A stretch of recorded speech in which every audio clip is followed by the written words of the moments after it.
Buenos días, sin importar desde dónde me veáis. Yo soy Alberto Fausto, escritor, y en este vídeo tenemos a alguien muy especial, Rafa Segura, una persona que va a aportarnos mucho. Vamos a hablar de muchas cosas, de narrativa, de teatro, de actuación, de cómo todas estas piezas encajan juntas.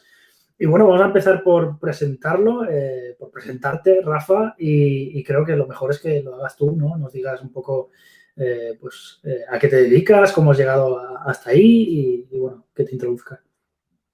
Vale, mis orígenes en el arte eh, son contigo, precisamente, ya que, bueno, esta conversación no deja de ser, esta entrevista no deja de ser un poco una conversación de amigos que han empezado un poco Ujú. en el mismo punto. Nada, yo mis primeros pinitos artísticos fue con mis amigos haciendo películas, escribiendo mis propios guiones y, bueno, en Alcoy, en nuestra ciudad, nuestro pueblo, entre montañas, con los muchísimos paisajes que teníamos, empezamos así. Y bueno, como muchos niños que empiezan así, jugando, con una inquietud, pues yo lo fui desarrollando y poco a poco pues me he ido dedicando a la actuación profesional a partir de ese germen que consistió en unos niños jugando. Lo que pasa es que también ha ido derivando a la escritura, bueno, Mm. derivando, siempre estuvo, y ha tenido que ver un poco con hacerme mis propios proyectos y al final ha acabado derivando a escribir mis propias obras de teatro. Puedo decir que soy dramaturgo en ese sentido. Mm. También escribo poesía y bueno, un poco a eso es lo que me dedico. Soy, digamos, actor, director, dramaturgo, más o menos profesional. Habría que definir a ver qué es profesional y qué es amateur, pero un poco a eso me dedico. Sí, bueno, también podemos entrar en ese debate después a lo mejor, ya que vamos a hablar de Mm, muchas cosas. ¿Dónde está la línea, no? sí. ¿Quién decide lo que vale, lo que no, lo que es Sí. profesional, lo que no lo es, y este tipo de cosas? Pero si te parece, podríamos empezar por el teatro. Y me gustaría preguntarte qué es lo que te aporta el teatro como medio y en qué se diferencia, por ejemplo, estoy hablando del teatro cuando escribes y cuando diriges. ¿Qué te aporta como medio y qué lo diferencia de una novela, por ejemplo, o de un relato o una historia corta? ¿Qué es lo que diferencia ese tipo de escrito con un escrito teatral? El formato. El formato, hablando como de forma o de elección estética.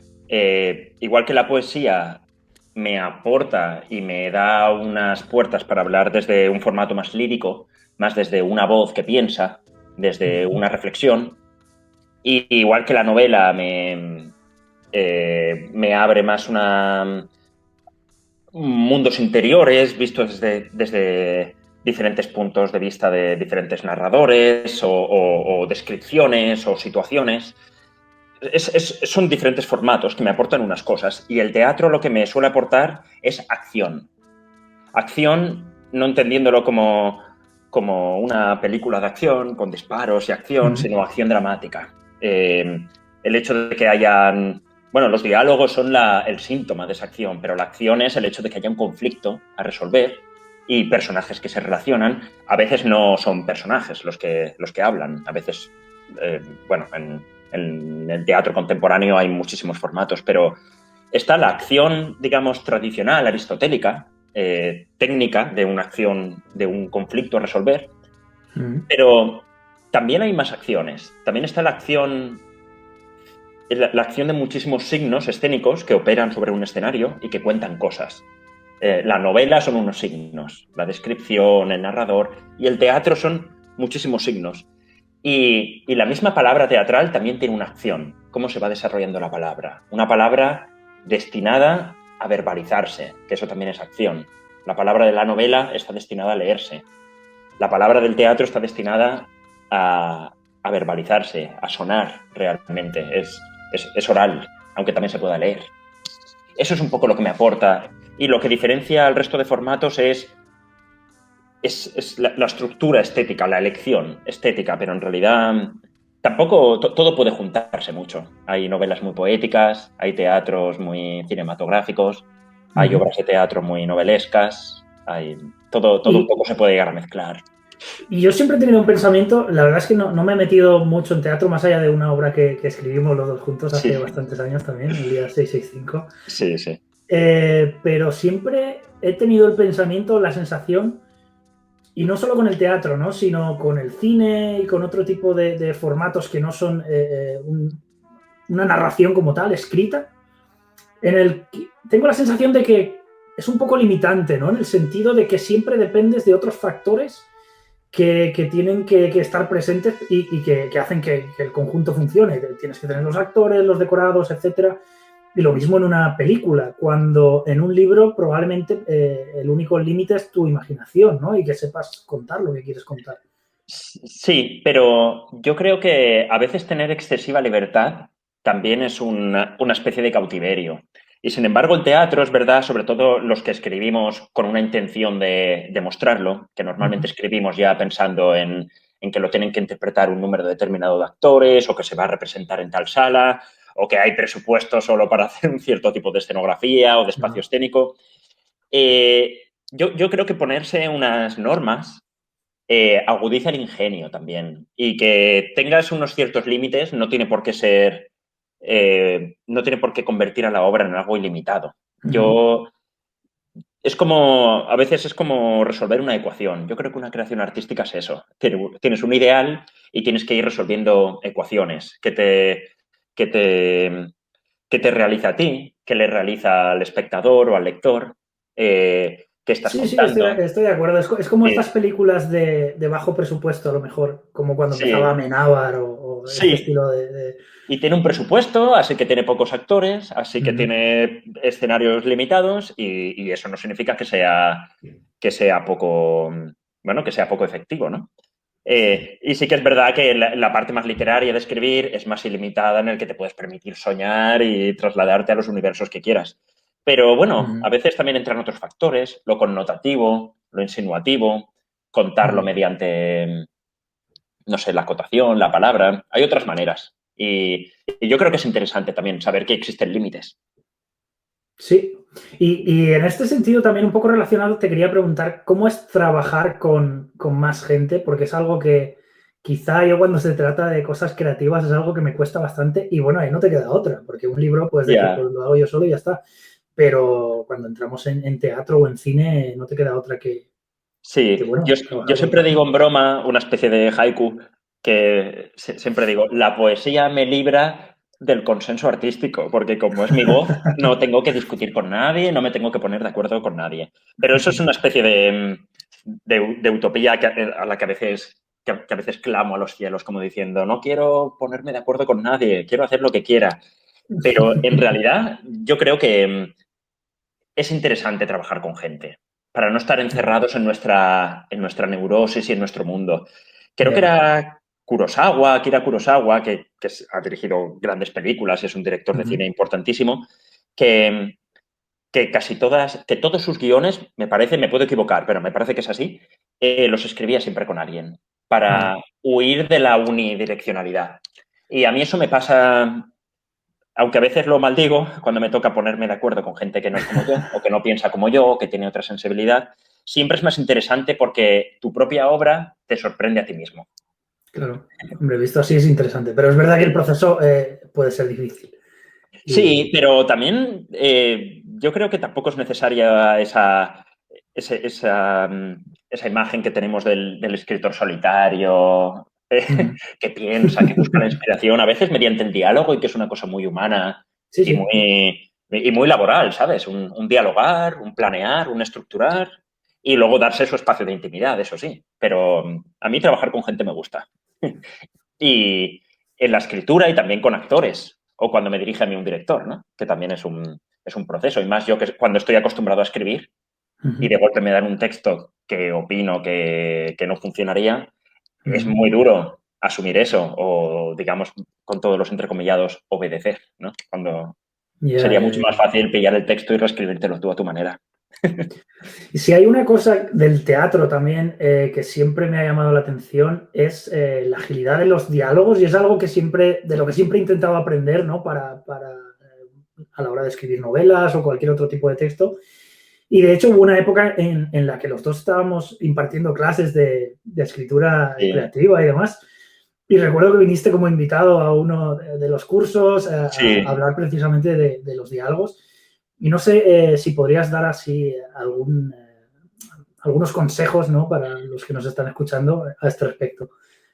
Yo sigo pensando que, bueno, hay muchas fórmulas. Yo sigo pensando que la clave está en la acción. En la acción, en el sentido de que algo se resuelva. Cuando en teatro o cuando en una novela nos atrapa algo es porque estamos deseando que algo se resuelva. Como por ejemplo, no sé, podemos poner el ejemplo de esa mítica escena de Tarantino, la primera escena de Malditos Bastardos, ¿no? Exacto. Que es una conversación larguísima, larguísima, pero algo pasa. Y te va dando información y esa conversación te atrapa de una manera magnética, ¿no? Una cosa es la acción. Hay otra fórmula que es también la misma, podemos llamarlo acción, pero que tiene que ver con la técnica rítmica de la palabra. Que la palabra se convierta en una partitura rítmica, como cuando escuchas una música. Y va jugando con ciertos ritmos que se van acelerando hasta parar y tal, y tal. Y tiene que ver con una cierta matemática que estoy haciendo como un ritmito, ¿no? Pero ese ritmito va trayendo, como pasa con la danza, con el movimiento, ¿no? Que son otras pautas rítmicas de movimiento y eso magnetiza una partitura rítmica. Hay la magia y la matemática yo creo que están muy, muy relacionadas en ese sentido. Claro, a mí lo que me llamaba la atención también es que al final, pues bueno, el teatro tiene una agilidad, ¿no? Y se representa todo a través de diálogos normalmente o de monólogos. Pero en este caso me parecía muy interesante trasladarlo a un libro porque a veces es verdad que encontramos este tipo de diálogos pedantes y que a veces sin darnos cuenta pecamos de esto cuando escribimos. Y a lo mejor un niño de 4 años está hablando como un anciano de 76 sin que nos demos cuenta, ¿no? Claro, es que hay cierto magnetismo que se desprende también de lo verosímil. Cuando hacemos diálogos muy, bueno, un niño que habla como un viejo de 70 o algo muy manido o un diálogo arquetípico, es porque quizá no lo estamos haciendo con verosimilitud y también es Claro. otra de las claves. Y cuando tú ves a personas hablando, esto también implicaría la emoción, que eso en teatro tiene que ver también con la emoción que le pongan los actores, pero nosotros como escritores también tenemos una responsabilidad, que es Claro. que ese diálogo sea verosímil y que te pueda llevar a la emoción, porque si no el actor estará perdido y le obligarás a sacar agua de un desierto. Sí, estoy de Y acuerdo. pasa en una novela a veces escuchas diálogos, lees diálogos brillantes y no los está interpretando nadie. Tiene que ver con otros factores. Sí, incluso con haber preparado el terreno. Yo hablo mucho de esto también, que es de preparar el terreno para algo que tiene que pasar después, ¿no? Si queremos que dé pena que un personaje muera, tenemos que hacer que la gente lo quiera antes de matarlo. Entonces, esto es Sí, fundamental, ¿no? Esa planificación, esa preparación. Y creo que con los diálogos pasa un poco lo mismo. Incluso si queremos hacer algo extrañísimo, tipo un niño que habla como un anciano, yo creo que si tiene un sentido y preparamos al lector sí, y lo convencemos de que esto es así, puede funcionar. Lo que no sí. funciona es que esto aparezca de forma espontánea sin ningún tipo de Ujú. sentido ni de... Sí, para estas cosas yo creo que es muy importante la técnica como tal, y es una cosa delicada porque a veces nos gusta dejarnos llevar y volar y escribir lo que nos apetece en ese momento presente. Y eso está bien, ¿eh? Quien solo es técnico tampoco, también queda desalmado, ¿no? Queda un poco Sí, robótico, quien solo se encarga de la técnica. Tener técnica también implica saber dejarse llevar, ¿sabes? Pero sí, hay que tener tener un equilibrio ahí. hay que tener un equilibrio y parte de la técnica es saber romper la técnica y dejarse llevar por esa emoción o esa espontaneidad. Y yo creo que la técnica te hace estructurarte la información de una manera dosificada, generar expectativa, Sí, generar un cuidado, una curiosidad y lo que tú decías de que hay cosas que todo puede hacerse. En arte todo se puede hacer, pero no todo vale. No todo ya. vale. Va a ser, sobre todo por tu bien o por el bien de tu obra, va a ser más interesante cuando muera un personaje si has dado pie a encariñarse con ese personaje. Exacto. Y lo digo como un ejemplo, ¿no?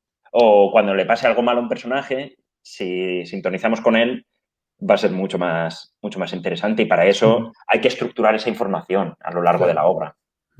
Bueno, es técnica y dosificar. También una ecuación. También Estoy de acuerdo. matemática.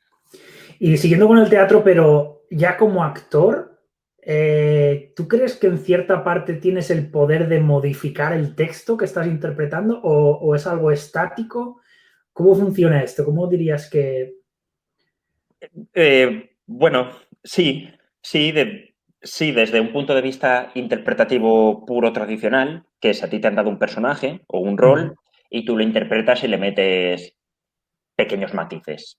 Bueno, pequeños o grandes matices. ujú. No sé, lo interpretas eh, con tus silencios, tu implicación, Bueno, una interpretación, ¿no?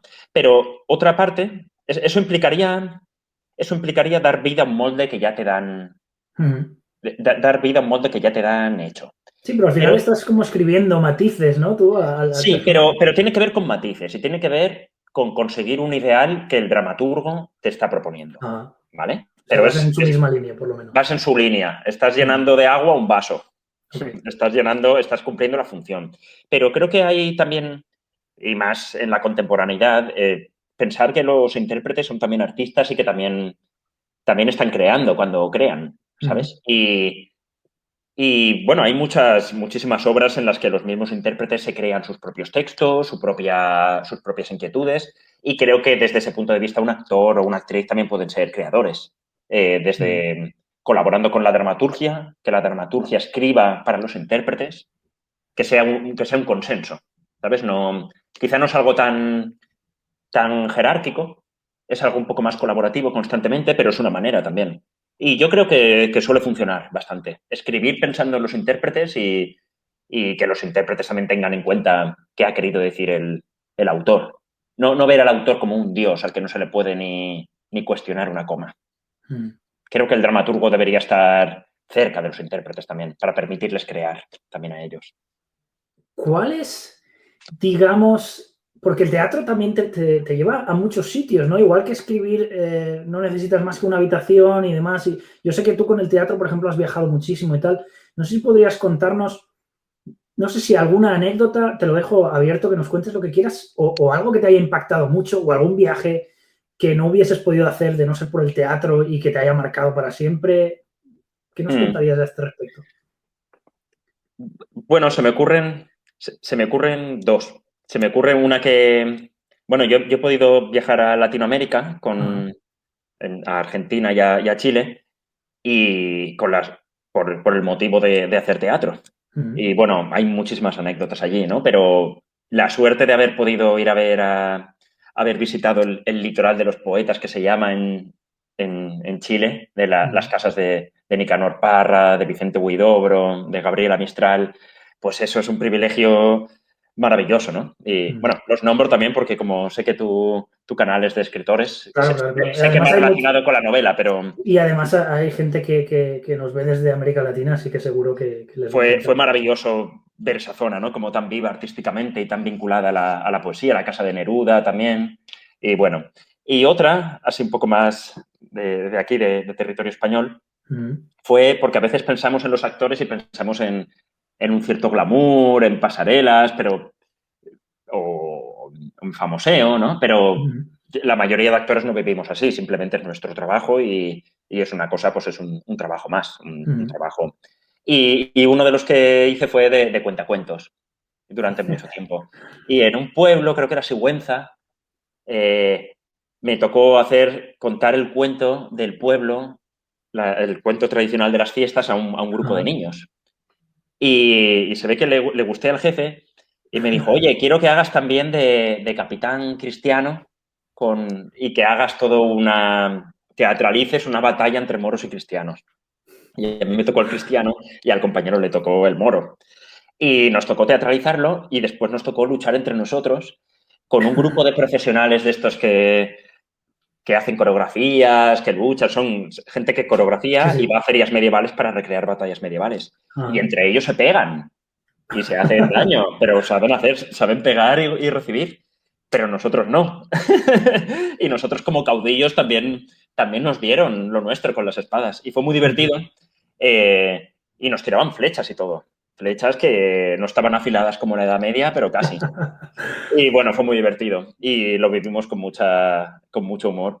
Y luego después de eso, la leyenda del pueblo la contamos a todo el pueblo en un anfiteatro que tienen allí. Y fue una Ujú. de las noches más mágicas, pero nadie me había dicho que iba a recibir una paliza de un ejército medieval. Ya, Nadie ya, decía que ya. eso iba a ser parte de mi trabajo como actor. Bueno, son recuerdos que imagino que se quedan ahí ya para Sí, siempre. sí. Llevamos semanas ensayando el recorrido. Tenientes Taus y Domaica aseguran el perímetro con la sección especial. Fresneda se encarga de limpiar la mierda. Mira, ¿sabes cuál es tu problema? Que no crees en la gente. Los metes a todos en un saco y se acabó. Mira, puede que alguna de esas mujeres esté ahí porque haya tenido mala suerte, ¿vale? Claro, sí, claro, mala suerte. Díselo al juez.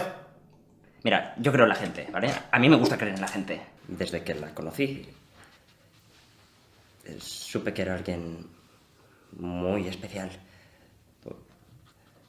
Por su manera de mirarme, de sonreír, de mordisquear el bolígrafo. Pasamos, si quieres, a la poesía también, porque también escribes mucha poesía.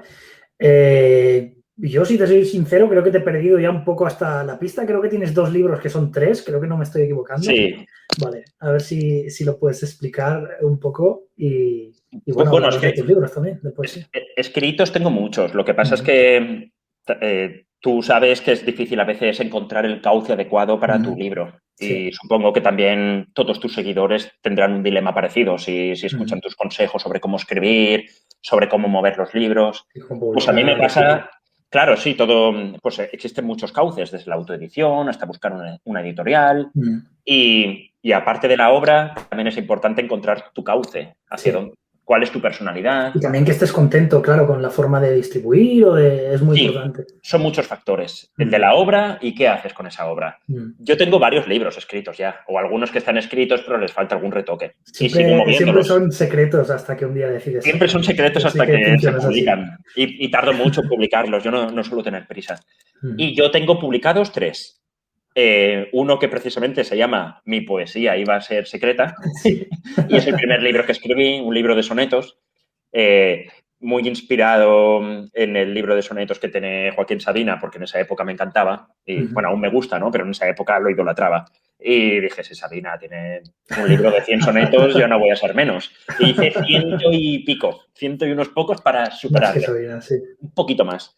Y luego hice otros con otra modalidad poética, que era el verso libre, pero con verso oculto, y uno como más popular, que partía del haiku, pero a estos les llamé los poemarios mellizos, así que salieron juntos. Son mellizos porque se escribieron en el mismo momento, pero no tienen nada que ver uno con el otro. Así que, bueno, he hecho 2 presentaciones, he tenido 2 incursiones, pero en realidad como libro son 3. Sí, entonces no me equivocaba. Yo digo, no te has equivocado. Si alguno de los nuevos libros secretos está en marcha. No, oficialmente son 3, claro. Ok, de acuerdo. Y bueno, ahora has hablado de Sabina. Yo sé que tienes una anécdota bastante graciosa también con Sabina. Un día que fue a un concierto al COI. Sí. Sí, es que, mira, a mí me pasa a veces que con estas cosas de la escritura, o sea, yo no soy extremadamente supersticioso en casi ningún tema del mundo, excepto con la escritura. De verdad me pasa que esta cosa que te decía que a veces la matemática y la magia tienen un poco... Tienen un poco que ver, pero que yo creo que no es magia, es simplemente que se nos despiertan conexiones que tienen que ver con el instinto, con la emoción, como... Y son cosas que existen, pero no podemos ver. Es como... Yo siempre pongo el ejemplo de que un perro no es capaz de conectarse al wifi, ¿sabes? Viven en mundos diferentes. Un perro no sabe de la existencia del wifi, pero el wifi existe. Bueno, pues a mí con la escritura me pasa parecido a veces. Me pasan cosas un poco religiosas. Y yo yo sabía que me iba a encontrar a Sabina. Lo sabía. De alguna manera lo sabía, porque sabía que iba a estar por Alcoy e imprimí el libro de Mi poesía iba a ser secreta en uno de sus primeros borradores, lo imprimí en una libreta. Y fui al concierto sabiendo que me lo iba a encontrar y me lo encontré. Me lo encontré de cara. Pero no en un callejón, ¿sabes? Sí.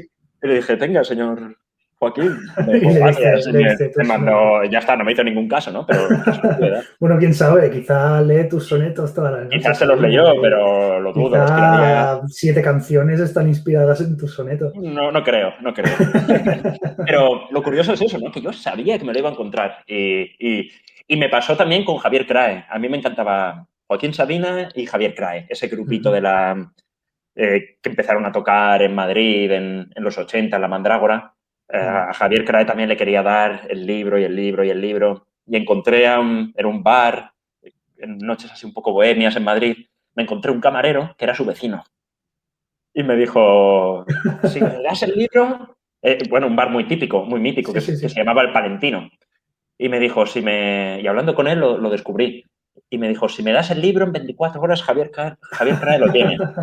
Y el día siguiente se lo llevé y se lo dio también. Tampoco sé si lo leyó. Bueno, pero los Sí, tienen, sí, ¿no? sí. Lo recibieron, sí. ¿Y qué dirías que hace diferente tu poesía del resto de poesía que podemos encontrar por ahí? Si es que lo hay, o... Seguro seguro que no aporto nada que no aporte a alguien en algún lugar del mundo. Yo intento siempre que sea culta y popular, las dos cosas. Mm. Siempre intento que no sean cosas antagónicas. Me parece un poco clasista incluso, ¿no? Como decir que Ajá. lo popular es burdo. Sí. No, no, lo popular puede ser culto también, y lo culto Mm. popular. Y a mí me gusta que tenga referencias literarias, que tenga en cuenta la tradición. A mí me gusta, pero me gusta que sea accesible, que sea entendible, que afecte al común de las personas. Mm. Y me gusta no tomarme demasiado en serio. Me gusta tomarme en serio, pero también encontrar el humor, que a veces es una manera más sana de reflexionar sobre un tema. Sí. Y Pero vamos, yo creo que eso seguro que lo hace mucha gente. Yo seguro que no soy un poeta único, pero bueno, por ahí va mi camino. Esa es mi bueno, senda. seguro que hay algún matiz que es solo tuyo. Yo los he Sí, leído y son bastante peculiares. Tampoco vamos a... sí, sí, puede ser. ¿Y dirías que importa la forma en la poesía o solo el contenido? ¿O volvemos a la mezcla de técnica y creatividad? Ambos son caminos destinados a encontrarse según el reto que se haya puesto cada uno Mm. en su modalidad artística. Mm. La forma, hay veces que la forma prima más que un fondo, y hay veces que para mostrar un fondo tienes que elegir la forma adecuada. Hay Mm. veces en que le pones prioridad a una cosa, pero todo fondo tiene su forma o varias posibilidades de forma y Yo sí, creo que lo depende un interesante poco de es... las normas que se hayan puesto uno, quizá, no lo sé, o Sí, lo que yo creo que lo, encuentre. lo interesante siempre es planteárselo, ¿no? No empezar a escribir porque sí y ya está. Bueno, a veces tenemos un arrebato de inspiración y está bien también dejarse llevar, pero cuando ya conseguimos frenar los caballos, también pensar un poco en qué es lo que queremos hacer, qué Sí, tipo de técnicas irían mejor para transmitir eso que queremos transmitir sí. y bueno, intentar un poco que el conjunto tenga un poco de sentido, ¿no? Sí, yo creo que hay quienes... Yo soy muy estructuralista en ese sentido. Yo casi siempre lo medito todo antes, Mm. hago esquemas, me mido ritmos y luego dejo volar, dejo volar. Mm. Pero hay quien no, hay Sí. quien se lo encuentra. Hay quien empieza a Mm. escribir y a medida que va escribiendo va estructurando esa materia prima Mm. que ha ido escribiendo y son caminos diferentes y creo que depende de personas y depende de proyectos. Sí, hay Dependerá que un poco encontrar igual, también. sí. Yo con las novelas, por ejemplo, me pasa que siempre necesito saber el final normalmente, antes de empezar a Ujú. escribir y necesito estructurarlo bien. Pero como dices, también depende de proyectos. Por ejemplo, el libro de Oniria, que es un libro pues muy onírico, donde se confunde realidad y sueño, etcétera. También decidí que no quería saber el final por la propia naturaleza del libro, ¿no? Quería yo Ujú. ser partícipe también un poco de esa confusión y de esa locura. Sí, Y tomé esa decisión. Sí, George R. Martin Ujú. dice algo así. Bueno, él Por sé eso que es nos saca los dos últimos libros, ¿no? Para sí, dejar el final abierto. probablemente no pare de cambiar el final, no lo sé. Pero dice una cosa interesante. O sea, él en principio el final lo tiene pensado como mínimo, si es que no escrito. Pero dice una cosa que por mucho que se haya estructurado, él lo importante es dejar hablar a los personajes. Porque él su prioridad son los personajes. Sí, Los, vamos, con lo que sintonizamos de sus novelas es eso. Y cada capítulo tiene el punto de vista de un personaje y él los deja hablar. Así que él se deja sorprender. Y por eso todos los libros son más grandes de lo que él se propone. sí. Siempre planea una trilogía que luego se convierte en 4 libros, luego en Se, 5. se lo van de Luego las Vientos de manos. invierno iba a ser en 2012 y es 2021 ya. Tengo Pero porque no deja de sorprenderse. O eso creo, ¿no? Pero que esa frase yo se la he escuchado a él. Tengo un vídeo justo de esto que además salió hace pocas semanas y lo dejaré por aquí por si alguien lo quiere ver porque estuve también reflexionando sobre todo esto. Sí. Y sé que ambos también odiamos en su día todo lo que pasó con la serie, aunque caímos rendidos a la serie hasta que luego también nos enfadamos. Es inevitable al final verla, pero sí. Sí, pero Desde que tuvimos se ahí... distanció la serie de los libros, no. Se Sí, convirtió en el Señor de los Anillos que nadie había pedido. Lo que nos exacto. gustaba de Juego de Tronos era que no era el Señor de los Anillos. Claro, Las de batallas repente épicas no Arya era era... invencible. Sí, las Claro, batallas épicas, un capítulo costaba 10 millones de dólares de rodar, no claro. 10, 100, no sé qué barbaridades. Y de golpe ocurrían cosas inverosímiles. De Sí, nuevo, sí. la verosimilitud, ¿no? Del tipo, yo soy uno, además me falta un brazo, solo lucho con la izquierda, pero soy capaz de vencer a 10 yo solo. Sí, Y eso sí. en las novelas Eso nunca pasó. Martín no lo haría. No lo haría. Nunca, nunca. Eso es verdad. Y tenía otra pregunta apuntada por aquí, una curiosidad también que tiene que ver con Lorca y creo que puedes contarme, te lo voy a dejar abierto también y que nos cuentes lo que quieras. Creo que va un poco en el sentido de estas causalidades o estos momentos un poco mágicos que dices que a veces suceden. Y bueno, ¿qué historia tienes que contarnos con Lorca? No, a ver, en realidad siempre lo he tenido súper en secreto porque no me gusta ir contando. Pero bueno, te lo cuento a ti como primicia para tu canal de YouTube. No, simplemente me pasó con Lorca que me dio una... que me dio una etapa que estaba obsesionado con Lorca. Y eso que no es un estilo de poesía que... No es el estilo de poesía que yo escribo. Pero me obsesioné. Y me fui con un amigo al camino entre Biznar y Alfácar, ¿no? Que es donde se sabe que murió Lorca. Y pasamos la noche allí.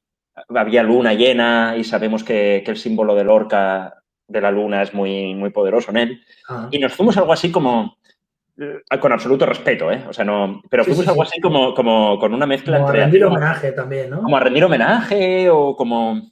Bueno, no se sabe exactamente dónde está Lorca. Hay muchos rumores, pero bueno, fuimos un poco como a ese camino donde hay un montón de gente enterrada, fusilada y que siguen ahí, ¿no? Y fuimos, pero de verdad que tomándonoslo en serio, ¿eh? No fuimos con... Sí que es verdad que brindamos con vino por él y por los caídos en la Guerra Civil. Y bueno, y leímos versos de Lorca allí, la fábula de 3 amigos, que es un poema profético que profetizaba su propia muerte, junto con tres personas más. Y nos pasó que hubo un momento en que la luna se nubló y nos dieron un susto unos chavales enorme, que estaban los chavales ahí, que ellos sí que iban a ese lugar, pero como quien se va al campo, ¿no? A beber o a fumar o algo así. Sí, y nos dieron un susto y nosotros nos lo tomamos como que Lorca nos había hecho una especie de broma, ¿no? Y bueno, nos fuimos súper espantados. Oh, Dios mío, no sé qué. Nos han asustado unos chavales. Y bueno, y pasa que unos meses después me llamaron para interpretar el personaje de Lorca en una obra. Y yo en esto siempre vi una especie de... Esta cosa que te decía, de que a veces me parece que hay muchas casualidades, ¿no? Sí, estas conexiones, ¿no? Seguro que es casualidad, pero me pareció como que de alguna manera yo ya estaba investigando a Lorca un poquito antes de recibir esa llamada. No levanto mi voz contra el niño que escribe nombre de niña en su almohada, ni contra el muchacho que se viste de novia en la oscuridad del ropero, ni contra los solitarios de los casinos que se beben con asco el agua de los jóvenes prostitutos, ni contra los hombres de mirada verde que aman al hombre y queman sus labios en silencio. Pero sí contra vosotros, maricas de las ciudades, de carne tumefacta y pensamiento inmundo, arpías, que dais a los muchachos gotas de sucia muerte con amargo veneno. Contra vosotros siempre... Fairíes de Norteamérica, pájaros de La Habana, jotos de México, sarasas de Cádiz, apios de Sevilla, cancos de Madrid, floras de Alicante, adelaidas de Portugal, maricas de todo el mundo, perras de sus tocadores, asesinos de palomas. Y bueno, pasemos a la narrativa, la hemos dejado para el final, pero realmente es a lo que más está dedicado este canal, aunque bueno, aquí pues intentamos abrazar todo tipo de creaciones narrativas y sus diferentes campos. Pero bueno, aquí tenemos varias cosas. Primero, una colaboración que hicimos tú y yo también hace bastantes años. Igual que hicimos la del teatro, que fue una obra que se llamó El día 665, creo que lo hemos comentado antes ya. Después hicimos un libro de relatos juntos que se llama 25 postales desde Alcoy. Y aquí entra un poco también, bueno, hubo unas semanas ahí que estuvimos, no enfadados, pero había ahí como un poco de... A punto de agredirnos. Sí, un poco de roce, y fue todo también un poco por el tema de los ritmos artísticos de cada uno, ¿no? Yo en esa época, es verdad que no estaba nada inspirado para escribir este libro. Y tú, por otra parte, estabas muy inspirado para hacerlo, acabaste los relatos enseguida. Yo no escribía nunca, tú te ponías de los nervios, me querías matar. Sí. Y sí, entre... Yo veía en ti a George R.R. Martin. Así es. Así es. Que saque los relatos. Y al final eran 12 relatos, que tampoco era tantísimo trabajo. Pero es verdad que tenía un bloqueo, tenía un algo ahí que no me permitía hacerlos, y me acuerdo que un día discutimos y todo, pero bueno, que esto... No, pero desde... Sí, desde la profesionalidad, ¿no? Desde claro, el artisteo. Y normal, algo normal dentro de trabajar juntos en un mismo proyecto, ¿no? Y hay que comprender que cada uno tiene sus ritmos y sus procesos, pero sí, fue gracioso, ¿no? Así. El libro salió finalmente y salió finalmente y quedamos contentos porque también estaba vinculado a nuestra tierra, nos quedó, creo que simpático, un homenaje interesante con fotografía, ilustración de mucha gente que colaboró. Y para mí bastante trabajo, no solo era el escribir, sino que tuvimos que... Lo hicimos en valenciano también, tuvimos que traducirlo, corregirlo, fue bastante... Y bueno, juntar tus relatos con los míos, hacer una misma obra, sí, fue... Y fue mi única incursión en la narrativa hasta ahora, la verdad. Y la verdad es que me gustó. ¿Y te planteas escribir algo más? Quizá otro libro de historias cortas o una historia más larga. A mí me encanta la novela, de verdad. Me parece que es el género... Creo que Neruda decía algo así, como que la novela era el bistec de la literatura, mientras que la poesía era el postre, ¿sabes? Era como... Y es un poco una broma, ¿no? Pero que me parece donde de verdad se cuenta, confluye casi todo lo literario en la novela. Y me encanta leerla. Lo que pasa es que me falta un poco de paciencia para contar una misma historia en tantas páginas. No sé si tengo esa paciencia que tenéis los novelistas. Un poema se acaba antes, un poema es un conjunto de poemas, un conjunto de pequeñas cosas que me parece más bueno, de ahí que tantos escritores tengan problemas también para finalizar sagas que han empezado o para... Claro. Porque al final son proyectos bastante grandes y es verdad que a veces lo engullen a uno, ¿no? Y se queda... Mezcla mucho. Digo que es el bistec de la poesía. Bueno, cito a Neruda con eso porque mezcla diálogo, historia, emoción, descripción. Una novela necesita eso. Necesita toda... Sí. Hay algunas más descriptivas, otras menos. Hay muchos estilos, pero... Sí, además puede ir cambiando a lo largo de la novela también. Claro. Y no sé si tengo tanta paciencia para enfrentarme a algo así. Pero me encanta la narrativa, vamos. Siempre estoy leyendo una novela, siempre. Junto con otras cosas. Yo te animo a que algún día... Quizá...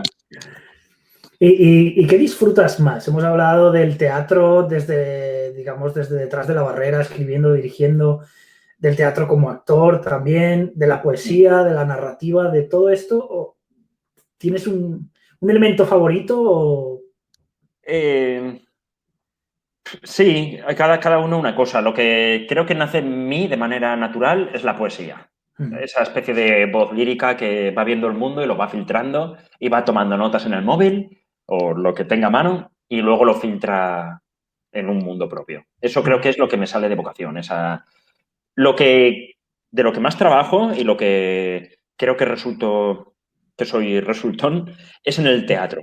En esa cosa de hay que crear un proyecto, la ecuación es esta, estos son los actores, esta es la temática. Creo que sé salir, pero difícilmente escribo una obra, hace muchos años que no lo hago, una obra propia como ente literario firmado por Rafa Segura. Casi siempre escribo en colaboración y para compañías. Y creo que lo sé hacer, creo que tengo recursos. Y me declararon loco y atormentado.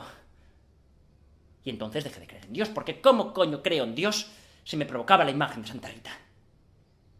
¿No comprendes que a mí me expulsaron de la vida? No hay Dios misericordioso. Estás solo en el mundo con tus manos, con tus ojos, con tus dientes, con tu lengua y no hay Dios misericordioso. Yo ya sé que llevo todo el curso en plan chorra, pero... Pero venga, Larita.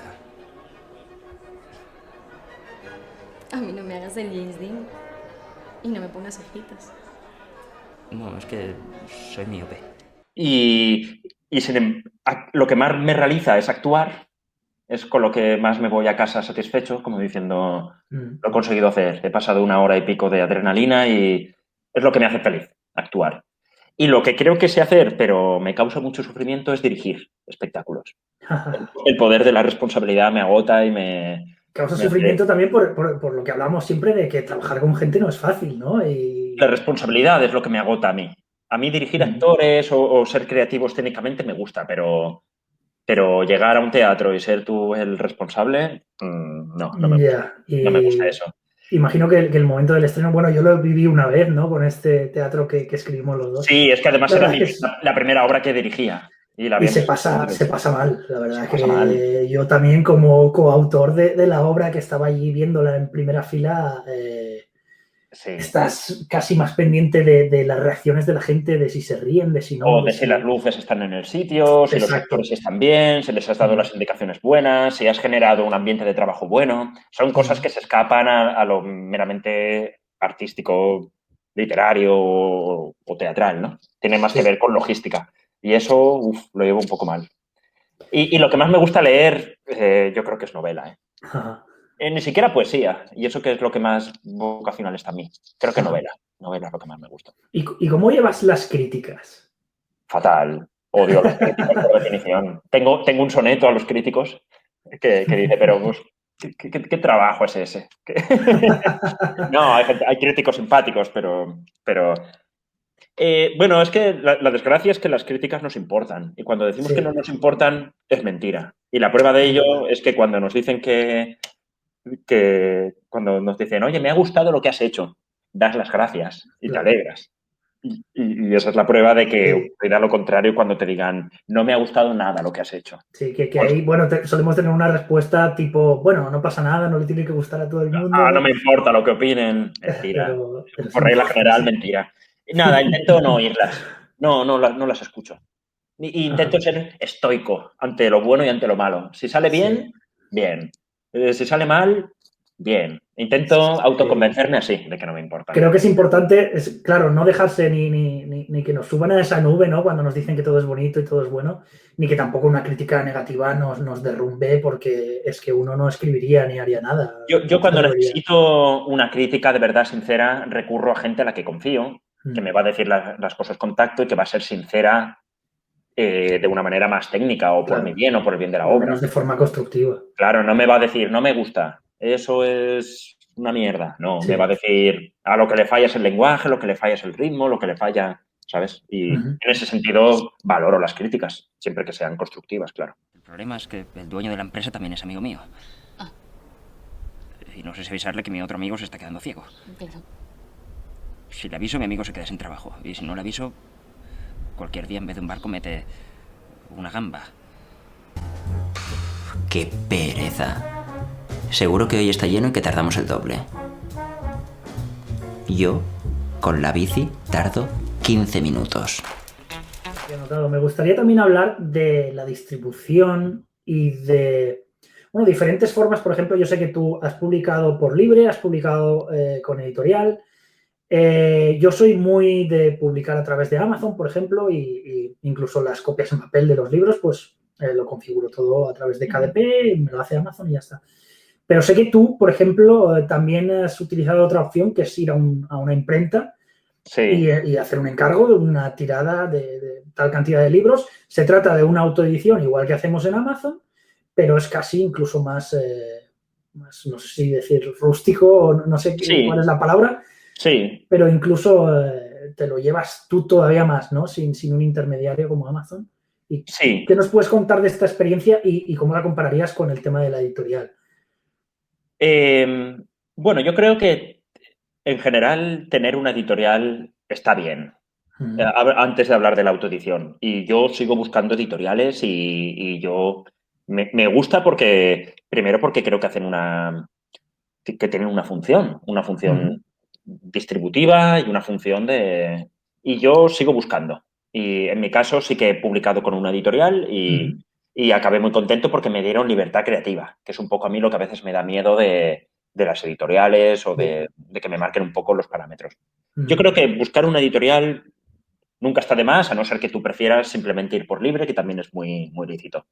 Yo las veces que he autoeditado, yo lo he hecho de una manera un poco más rústica, como dices tú, con una imprenta local y, bueno, por varios motivos. Uno, por una cuestión de cercanía.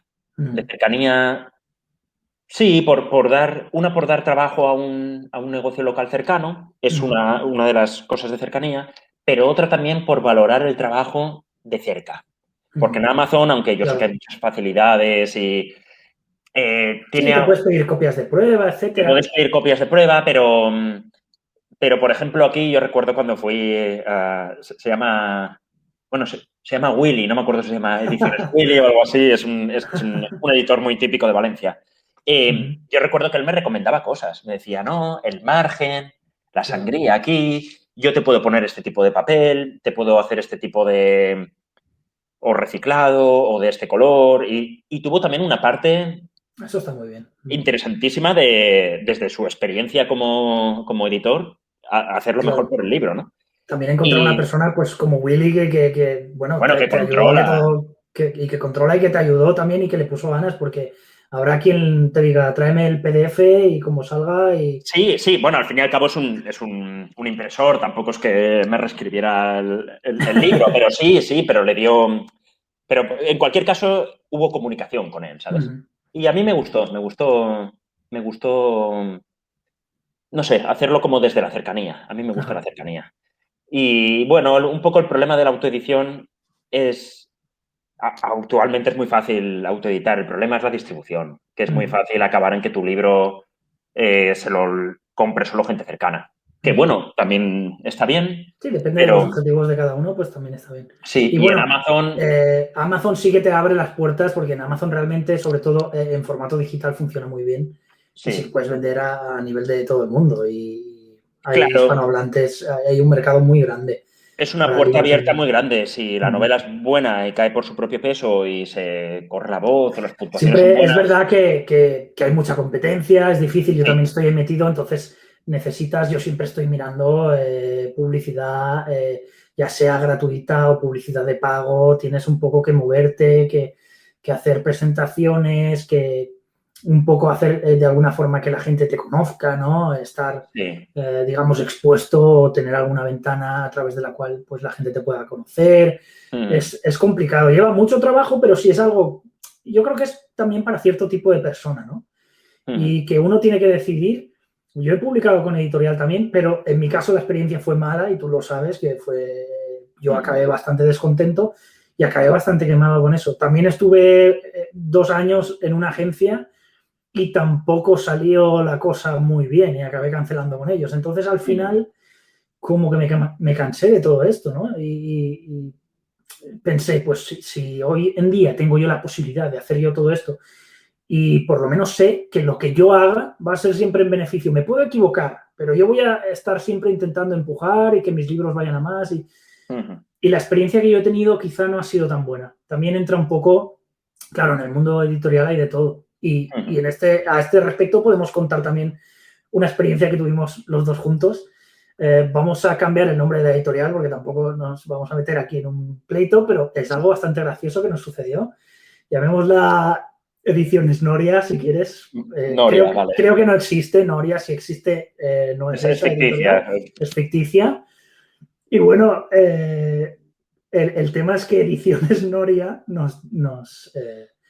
digamos, leyó, entre comillas, o eso es lo que nosotros pensábamos, 25 postales desde Alcoy y nos dijo que querían publicarlo, que apostaban por él, etcétera. Estuvimos haciendo incluso pruebas de maquetación, tal y cual.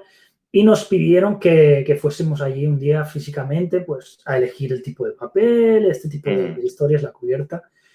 Y bueno, no sé si quieres contarlo tú. Bueno, es que en realidad lo he borrado un poco de mi mente. Esa inclusión con Ediciones Noria. Nos pidieron algo así como que bueno, aparte de que en nuestra fecha que habíamos previsto decían que no, que decían que el año siguiente, que yo digo, madre mía, con lo que hemos tardado en Y escribirlo. ya teníamos la presentación y todo la presentación, todo planteada. palabrado. Y nos habían dicho que sí en un primer momento, que los libros estarían. Y que nos dijeron que adelantáramos. Sí, de repente ya no era como que la editorial le había apostado por el libro, sino que cuando fuimos a revisar el papel y tal. Vosotros hacerlo. Exacto. Y nos pasaron una nota con la factura. Con la factura de que teníamos que pagar. Claro, aquello era una coedición encubierta. En realidad era una autoedición. Era una autoedición que. Exacto. De verdad, lo había borrado de mi mente. Es que de verdad, desde que encontré a Willy, olvidé a Noria. Nos dijeron que lo pagáramos, que lo hiciéramos, pero que ellos lo imprimían y nos pasaron. Claro, pero es que no nos dijeron que pagáramos hasta este último día que fuimos a ver el papel y la maquinación. Claro, como pardillos. Cuando ya teníamos la presentación como a 3 semanas vista, que solo faltaba imprimir los libros, que ya nos tenían totalmente en el ajo, la gente avisada del día de la presentación, el local buscado, etcétera. Y cuando ya te tienen totalmente atrapado, te pasan la factura y te dicen 3.000 euros. Y yo me acuerdo que tú y yo nos quedamos totalmente descolados y dijimos, esto no es lo que habíamos planteado. Sí, nos fuimos un poco en shock y enseguida dijimos, oye, que no. Sí. Y me acuerdo que encima una de las opciones que nos dijeron es, esto es muy fácil, esto ahora lo que tenéis que hacer es buscar patrocinadores en vuestra ciudad y que ellos paguen el libro. Y fue como, Y era como que ellos pagaban la tirada, pero se anunciaban en la primera pues aprovechándose página. De 2 novatos, claro. Exacto. O sea, quisieron y dijimos, de ninguna manera. Y no nos tomaron en serio. Y nosotros optamos por la autoedición porque el libro lo queríamos sacar ya sí o sí. Así que tiramos. Y lo conseguimos hacer a través de Amazon y bueno, pues llegamos a tiempo, no tuvimos que cambiar la presentación. Muy al límite, porque creo que el libro nos llegó el día anterior a la presentación o algo así. Sí, es curioso porque con las editoriales, ya uno de los problemas, todos queremos editoriales por el cauce de distribución o por el prestigio que da. Exacto. Es un poco lo que da. Pero ya a veces pone un poco de mala uva todos estos intermediarios que existen entre tu libro y el lector.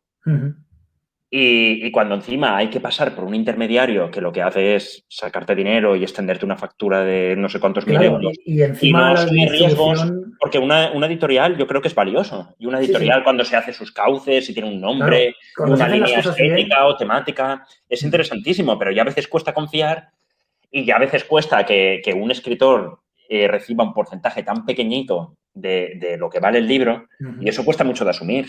El mundo funciona así y pasamos por el aro los que entramos en editoriales, pues porque igual que pasa el jornalero que recibe un porcentaje pequeñísimo de las piezas de fruta que recoge, ¿no? Pero ya pone un poco de mala uva como para que encima te extiendan, para que encima no asuman riesgos, ¿no? Un escritor no debería... El escritor escribe, no debería... Exacto. Lo primero es que ellos deberían asumir el riesgo y lo segundo es que hay muchas editoriales que se aprovechan de esta situación de la gente que tiene muchísima ilusión de publicar un libro y ni siquiera después hacen una distribución como tocan y ellos van a lo que van a hacer la primera tirada, que la vendas con los familiares o la gente que consigas reunir el día de la presentación o te exigen vender un número mínimo de ejemplares, esto también se da. Y después de eso, oye, olvídate de mí, ¿sabes? Y el libro no está en ningún lugar. Entonces, hay que tener mucho cuidado y yo no estoy en contra de las editoriales. Por supuesto que hay editoriales que trabajan muy bien, que hacen las cosas geniales, pero mucho cuidado a la hora de escoger una editorial. También hay que diferenciar porque hay editoriales de autoedición, que es otra cosa, pero van con la verdad por delante. Exacto. Y es totalmente lícito porque...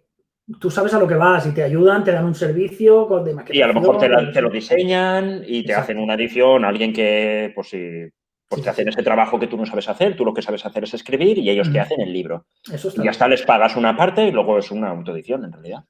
Pero son cosas diferentes. Sí, es un poco creo que lo que pasa con los novatos, que siempre se intentan aprovechar de la ilusión. Pero pasa con todos, con los actores que empiezan, al principio te dan trabajo sin cobrar y pagando, pero tranquilo porque podrás realizar tu sueño, ¿no? Es un poco como esa cosa. Pero hay que ponerse duro también en lo que tiene que ver con condiciones económicas también. Y sobre todo también que la gente no acepte cualquier cosa por el hecho de sacar el libro. Hay 1000 opciones y vale la pena hacer las cosas bien, revisados el contrato 1000 veces Sí, y aún así te pasan después judiadas y te puedes sí, encontrar con que en la letra pequeña había algo que lo leíste pero ni siquiera lo entendiste sí. Y conforme lo que leíste. hay que asumir también que el mundo de la literatura, a no ser que seas alguien muy importante, no da para vivir. Así que hay que Sí, asumir, o sea, que te paguen poco no es que te estén estafando en un sentido directo a ti. no. Significa que el mundo de la literatura es muy difícil. Mm, Y que si todo va bien y aún así te pagan el 10% de cada libro, tampoco vas a cobrar mucho. exacto. Eh, o sea, si es una estafa global, no es que una editorial, que alguien te esté estafando, ¿no? Mm, Bueno, sí, eso es. Sí, sí, bueno. es un mundo. El de las editoriales Mm, es un mundo. Funciona también diferente según un poco el género. No es lo mismo la novela, que sí que necesita un poco más de impresión, o bueno, sí. no. También está el libro electrónico, también es fácil Mm, por Amazon. Pero bueno, también en poesía o en otros géneros también hay otros canales, ¿no? También mm. pues desde la poesía instagramera, Sí, claro. que existe también, Sí, al por las final redes cada uno sociales. yo creo que lo que tiene que encontrar es el lugar donde se sienta cómodo. Y si alguien Ujú. está cómodo en Instagram y a lo mejor no quiere ni siquiera publicar las poesías en un libro y, Claro, oye, pues le lo que funciona y la quieres es gente le hacerlas llegar y sigue ya está. y O ya hay quien se está. graba en poesía, en la vertiente más de Exacto. poesía oral, hace Ujú, vídeos de YouTube, pues todo es, cualquier cauce de comunicativo es interesante. El caso es cuál es el ujú. tuyo, ¿no? Eso es un poco Sí, lo que cada uno con su identidad tiene que hacer. exacto. Y bueno, ya un poco por finalizar, que llevamos hablando bastante rato, creo yo, no estoy Sí. mirando la hora, pero teníamos aquí un último tema que tocar, lo hemos mencionado muy al principio de la entrevista, y es también, está relacionado con el valor que se le da a las cosas. Y en este sentido, por ejemplo, ha habido un pensamiento durante muchos años como que hay cierta cultura que no vale o vale menos. Y podría poner como ejemplo los cómics, que sé que a ti te gusta mucho, el cómic americano. Puedo poner de ejemplo los videojuegos, que también a mí los videojuegos narrativos me encantan. Y hay como cierto tabú, ¿no? O cierto pensamiento. Yo creo que esto está cambiando, pero siempre está esa cosa ahí como de que esto vale menos, cuando a lo mejor es algo que llega a las masas y que tiene una cantidad de aceptación brutal. Y sin embargo, como que se le da menos valor cultural, ¿no? Ujú. ¿Qué reflexionarías tú ahí o crees que realmente vale menos culturalmente o el hecho de que llegue a tanta gente significa que está haciendo algo muy bien? No sé, ¿cómo lo enfocas tú?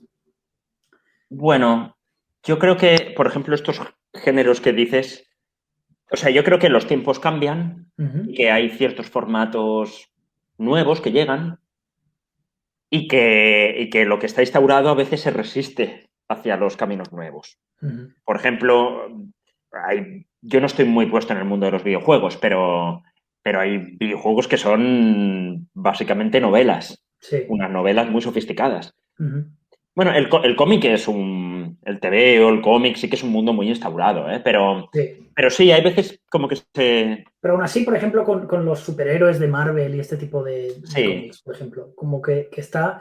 Después hay autores tipo Juan Gómez Jurado o está sí, Chicote también que le encantan este tipo de fricadas y defienden mucho todo esto, ¿no? Y le dan el mismo valor a lo mejor que puede tener un relato de Edgar Allan Poe. No sé cuál es tu opinión al respecto. Y yo tampoco sé Eh, muy bien cuál es la mía, ¿eh? No estoy diciendo. yo no creo que tenga que haber una alta cultura y una, o sea, no lo sé, no lo sé. Bueno, yo diré de los superhéroes Ujú, que, que, mm, que a mí me gustan, a mí me gustan ujú. porque tienen una especie de valor eh, es como que le gusta el fútbol, porque él siempre lo ha visto, ¿no? Y como Sí, que tiene un cierto valor emocional. Pero claro, yo considero que hay patrones muy claro.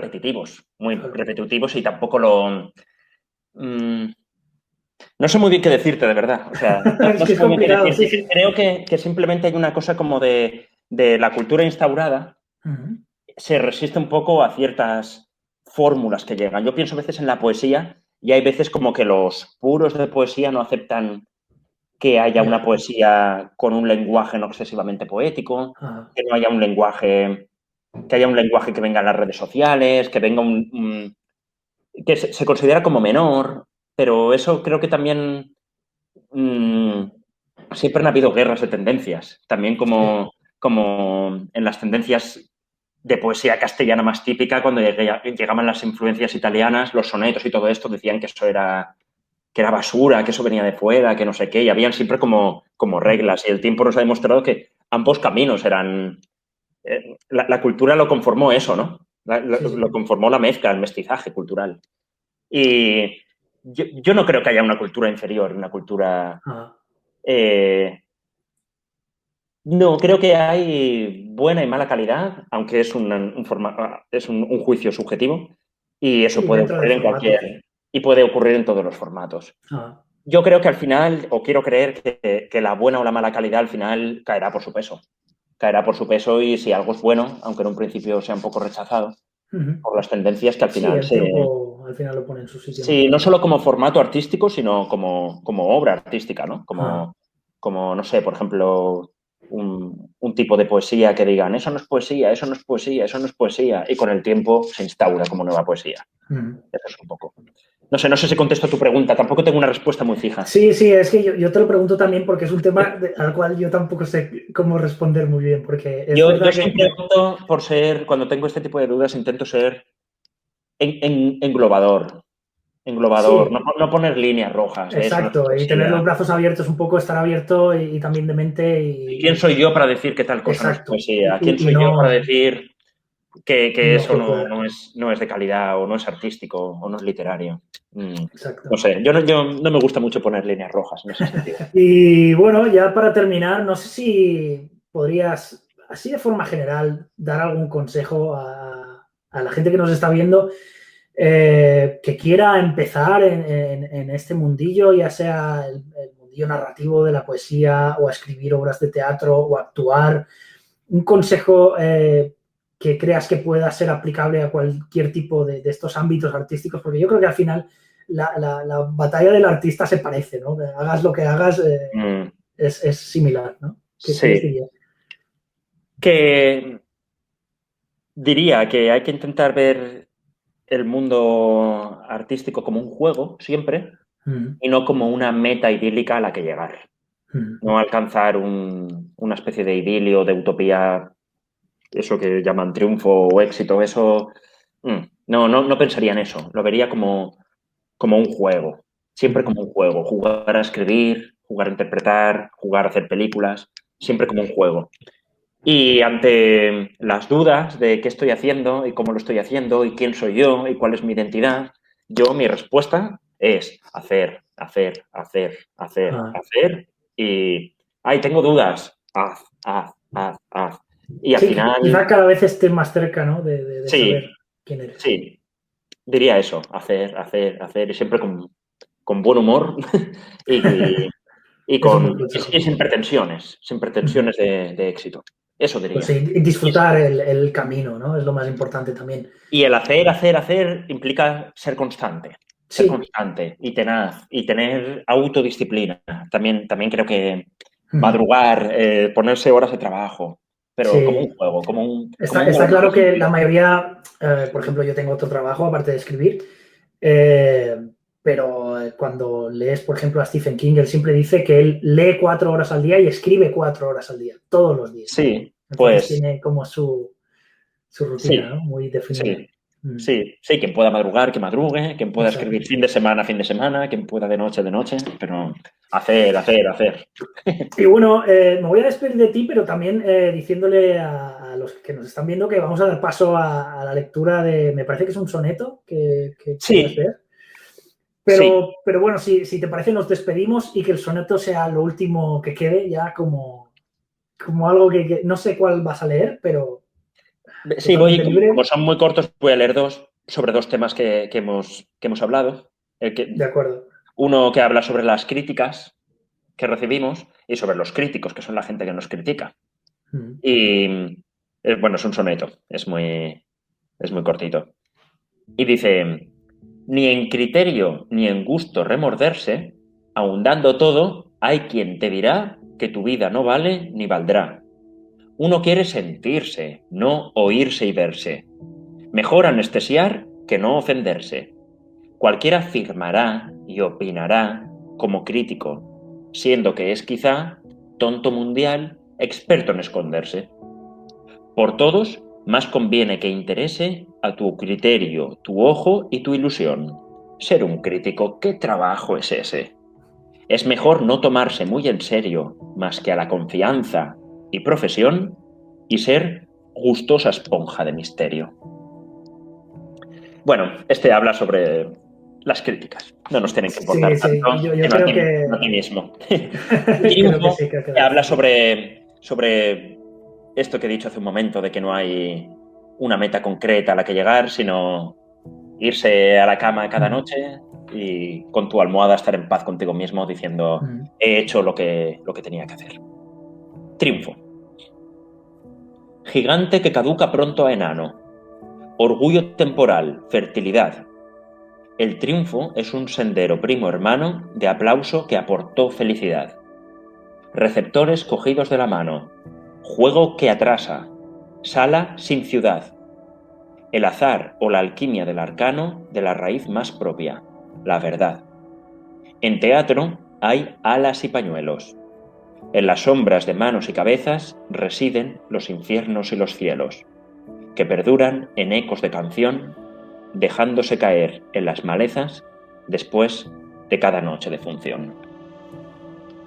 Bueno, hasta aquí hemos llegado. Espero que os haya gustado. Yo creo que la entrevista ha estado muy bien. Creo que no voy a tener ni siquiera que editar ni que cortar nada. Tal cual ha salido, yo creo que es totalmente publicable. Un placer haberte tenido aquí. Sí, un placer hablar contigo, aunque sea a la distancia, y siempre un placer hablar de literatura y de creatividad. Nada, un placer, Rafa. Lo mismo te digo, un placer. Amigo. Hasta la próxima. Venga. Ay, lo siento. ¿Que lo sientes? ¿Pero qué querías? Me cago en la puta. Si trabajas 15 horas cada día, ¿qué querías? Joder, Pepe, si eres jefa, eres jefa. Nadie da duros por pesetas. Joder, ya, yo también soy jefe y curro como tengo que currar. Venga, Pepe, no me jodas, va. Pero, a ver, ¿tú qué te creías? ¿Que podías ser madre sin renunciar a nada? ¡No! Y que, joder, se me pueden reprochar algunas cosas desde ciertos puntos de vista, pero...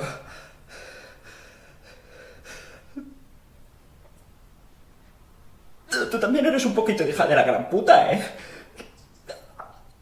Así no se deja a una persona.